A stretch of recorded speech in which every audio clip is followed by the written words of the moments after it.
2006 সালে শিল্প আইনের ধারাসমূহ বিভিন্ন ধারায় শিল্প আইনের কথিত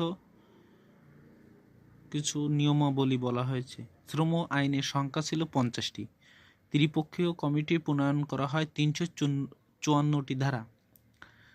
33 ধারায় বলা হয়েছে অভিযোগ দায়ের শ্রমিক 23/2/2005 অংশগ্রহণ কমিটি 218 12 150 ধারা 151 166 170।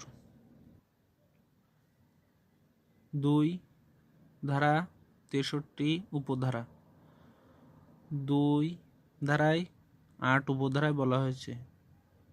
34 ধারায় 1 উপধারায় বলা হয়েছে। 35 ধারায় বলা হয়েছে 39 40 42 44 87 একই সঙ্গে একই ধারার কথা বলা হয়েছে। 109 202 24 উপধারায়